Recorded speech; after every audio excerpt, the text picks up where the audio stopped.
नमस्कार, मैं हूं आशीष त्रिपाठी आपके साथ और यह है अढ़ाई का अड्डा। लोकसभा चुनाव में बस कुछ ही महीने बचे हैं। बीजेपी ने एक प्लान तैयार किया। चुनाव से पहले हर लोकसभा क्षेत्र से 6000 लोगों को रामलला के दर्शन के लिए भेजा जाएगा। अब बीजेपी के इस प्लान पर कांग्रेस का रिएक्शन आया। कांग्रेस ने कहा कि दर्शन मात्र से रामराज्य नहीं आने वाला। बीजेपी सरकार को प्रभु श्री राम की नीतियों पर काम करना होगा। जो वही कांग्रेस के बयान पर बीजेपी का जो पलटवार भी हुआ, तो फिर भगवान श्री राम को राजनीति का विषय नहीं बल्कि आस्था का विषय मानना चाहिए, जवाब भी आया।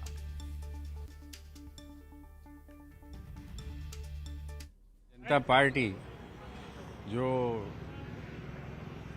संवैधानिक व्यवस्था है उसका आदर करे और दर्शन भी कराए भगवान के और राम राज्य की स्थापना भी करे। आज जो है लोगों के आरक्षण पर खतरा है, लोगों की जो है रोजी पर खतरा है, आजीविका पर खतरा है, महंगाई है, बेरोजगारी है। ये तो रामराज के काम है, ये क्यों नहीं हो रहे हैं? तो रामचंद्र जी के दर्शन मात्र से रामचंद्र जी की नीतियों का लागू होना तो आवश्यक है नहीं। तो भगवान राम की जो नीतियाँ थी कि जहाँ पर हर आदमी सुखी हो, हर आदमी एक दूसरे से प्रीति करे, उनकी स्थापना में भारतीय जनता पार्टी कब आगे बढ़ेगी ये उसे बताना चाहिए। देखिए, ये देश का सौभाग्य है कि 500 वर्ष लंबी लड़ाई आज पूरी हुई और देश राम मंदिर बनते हुए भी देख रहा है और रामलला विराजमान हो भी गए हैं। तो प्रत्येक राम भक्त रामलला के दर्शन करने जा रहे हैं। तो मुझे लगता है कि इसमें राजनीति नहीं, क्योंकि राम राजनीति और सत्ता का विषय नहीं है, राम आस्था का विषय है। और जिस देश की आत्मा में राम बसते हैं तो राम से राजनीति को नहीं जोड़ना चाहिए, ये भक्ति और आस्था का विषय है। शैलेंद्र भदौरिया हमारे सहयोगी हमारे साथ जुड़ रहे हैं। शैलेंद्र, भगवान राम को लेकर, राम मंदिर को लेकर राजनीति तो बहुत लंबे समय से हो रही है, लेकिन अब लोकसभा चुनाव है और बीजेपी का जो दर्शन कराने का प्लान है ये कांग्रेस के लिए भारी पड़ सकता है।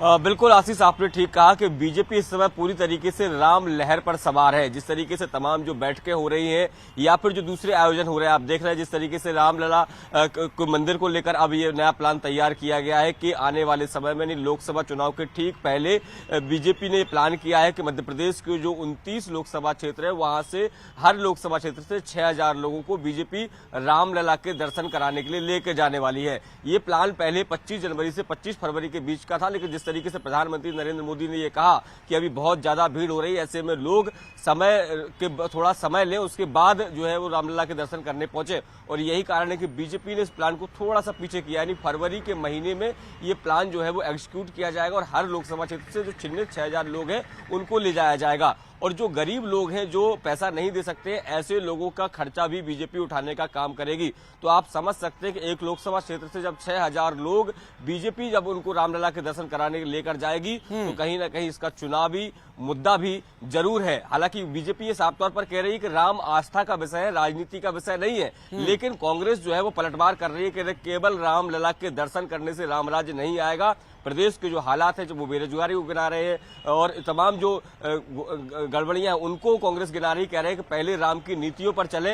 रामलला के दर्शन कराना अच्छी बात है, लेकिन रामराज अगर लाना है तो राम की नीतियों पर चलना होगा। और जिस बात का आपने जिक्र किया, बिल्कुल ठीक बात है। देखिए, ये बीजेपी जो है जिस तरीके से लगातार राम लहर को लेकर आगे बढ़ रही है, तो ऐसे में कांग्रेस के सामने बहुत दिक्कतें हैं, क्योंकि पहले ही आला कमान नौते को ठुकराकर एक मुसीबत मोल ले चुका है। और उसको आपने बानगी भी देखी, कई कांग्रेस के नेता कांग्रेस केवल इसीलिए छोड़ गए कि उन्होंने कहा कि जो राम के नहीं है वो किसी काम के नहीं है। तो ऐसे में जब उनके नेता उनका साथ छोड़कर जा रहे हैं, तो अगर बीजेपी इस राम लहर पर आगे चलती तो लोकसभा में निश्चित तौर पर कांग्रेस के लिए बड़ी मुश्किलें खड़ी होने वाली हैं। जी, हालांकि कांग्रेस पार्टी का तो ये भी कहना है कि भारतीय जनता पार्टी जो है वो सिर्फ राम के बारे में बात करती है, सत्ता के लिए राम का इस्तेमाल करती है। बहरहाल देखना होगा कि राम इस लोकसभा चुनाव में किसका साथ देते हैं, राम की कृपा किस पर होती है। क्योंकि जैसा कि कहा गया है गोस्वामी तुलसीदास जी द्वारा कि जा पर कृपा राम की हुई ता पर कृपा करें सब कोई। बहरहाल ये एक राजनीति का विषय तो बनता ही जा रहा है। बहुत बहुत शुक्रिया आपका इस पूरे मामले पर जानकारी देने के लिए शैलेंद्र। और भिंड में अवैध हथियार फैक्ट्री का पर्दाफाश हुआ। 2 आरोपी हथियार बनाते हुए धरे गए। खेत में यह अवैध हथियार बनाने का काम चल रहा था। फैक्ट्री में दोनों आरोपी काम कर रहे थे और यूपी के रहने वाले बताए जा रहे हैं आरोपी।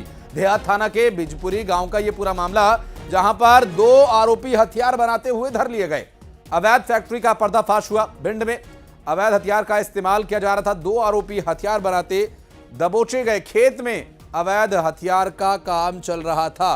दोनों आरोपी यूपी के रहने वाले हैं। देहात थाना के बिजपुरी गांव का यह पूरा मामला। रवि रमन त्रिपाठी हमारे साथ फोन लाइन पर मौजूद है। रवि, हथियारों का जखीरा एक बार फिर से बरामद हुआ है। ये सिलसिला आगे भी न चले, पुनरावृत्ति ना हो, इसके लिए पुलिस क्या कर रही है? और ये जो 2 लोग पकड़े हैं, क्या कुछ इन पर आरोप है?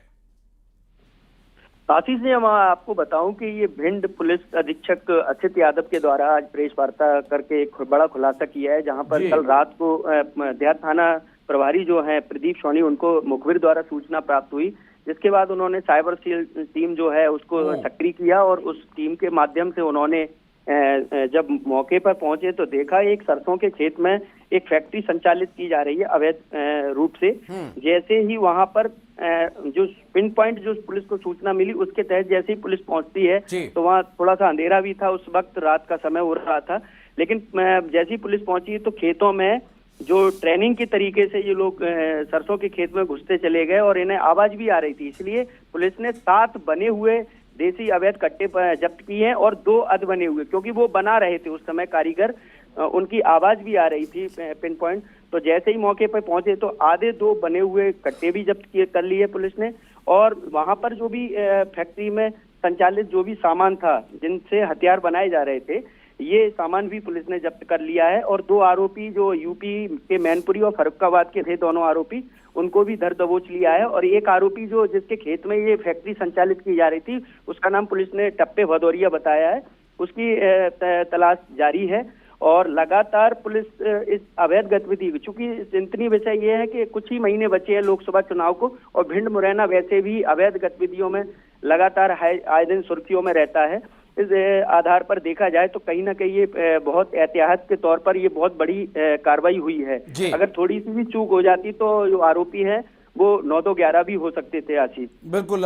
लेकिन रवि, चूंकि यहाँ पर एक बात और समझने वाली है, ये हथियारों की बरामदगी अच्छी बात है या फिर खराब बात है? क्योंकि लगातार हथियार पकड़े जा रहे हैं, ये अच्छी बात है, लेकिन हथियार बन रहे हैं तभी पकड़े जा रहे हैं, ये सोचने का एक विषय। बहुत शुक्रिया आपका इस पूरे मामले पर जानकारी देने के लिए।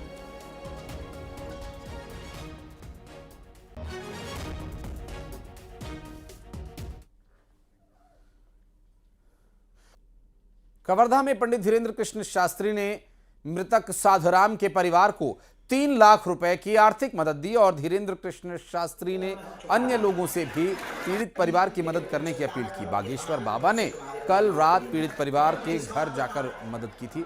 बता दें कि 21 जनवरी को साधुराम यादव की लाश लालपुर नर्सरी के पास मिली थी, जिसके बाद पुलिस ने हत्या के 6 आरोपियों को गिरफ्तार किया।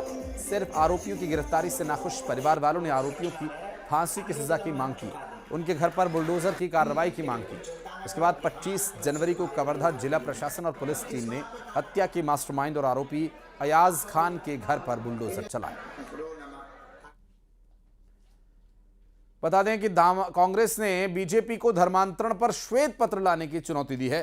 कांग्रेस संचार विभाग के अध्यक्ष सुशील आनंद शुक्ला ने कहा कि छत्तीसगढ़ में धर्मांतरण को लेकर श्वेत पत्र जारी करें। यह बताएं कि बीजेपी के शासनकाल में कितने चर्च बने, कितने धर्मांतरण हुए, साथ ही यह भी बताएं कि कांग्रेस शासनकाल में कितने चर्च बने, कितने धर्मांतरण हुए। सुशील आनंद शुक्ला ने पूछा कि धर्मांतरण को लेकर बीजेपी नियम क्यों नहीं बनाती, अब तो यहां डबल इंजन की सरकार है।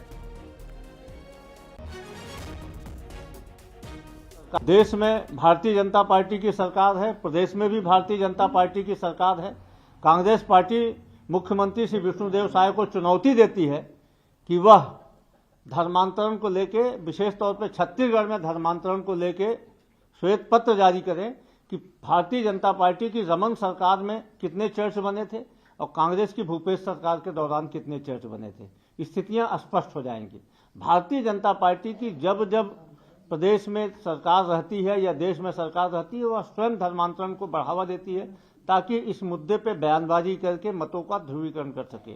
भारतीय जनता पार्टी को हिंदुत्व से, सनातन से कोई मतलब नहीं है। वो अपनी राजनीति करने के उद्देश्य से इस प्रकार की चीजों को प्रचारित प्रसारित करती है। छत्तीसगढ़ में भी जो धर्मांतरण की बातें हैं उसके पीछे भारतीय जनता पार्टी है। नहीं तो श्वेत पत्र जारी करके बताएं कि प्रदेश में कितने चर्च रमन के 15 साल के कार्यकाल में बने थे, उसके पहले कितने चर्च। और कांग्रेस के धर्मांतरण को लेकर श्वेत पत्र जारी करने के बयान पर भाजपा प्रवक्ता केदार गुप्ता ने पलटवार किया। केदार गुप्ता ने कहा कि कांग्रेस शासनकाल में मुख्यमंत्री भूपेश बघेल को सुकमा के आईपीएस अधिकारी ने पत्र लिखा था और आदिवासियों पर दबाव डालकर धर्मांतरण कराए जाने की बात कही थी। फिर भी तत्कालीन कांग्रेस सरकार ने इसे रोकने की कोई कोशिश नहीं की। पार्टी धर्मांतरण के मामले में श्वेत पत्र की बात करती है। क्या जब मुख्यमंत्री भूपेश बघेल जी थे तब सुकमा के आईपीएस अधिकारी एसपी ने पत्र लिखा था कि धर्मांतरण एक चिंता का विषय है और आदिवासी भाइयों को धर्मांतरित किया जा रहा है प्रलोभन देकर और दबाव पूर्वक? क्या वो पत्र इन्हें याद नहीं है? भारतीय जनता पार्टी धर्मांतरण के मामले में सख्त है और निश्चित रूप से आदिवासी भाइयों की संस्कृति, छत्तीसगढ़ की संस्कृति को बचाने के लिए धर्मांतरण को हम सबको मिलकर रोकना होगा। और रायपुर से बड़ी खबर आपको बता दें, मामूली विवाद के बाद आरोपियों ने जमकर उत्पात मचाया। घर में घुसकर मारपीट की, तोड़फोड़ की। बदमाशों ने जान से मारने की भी कोशिश की। 3 बदमाशों को पुलिस ने गिरफ्तार कर लिया है, अन्य की तलाश की जा रही है।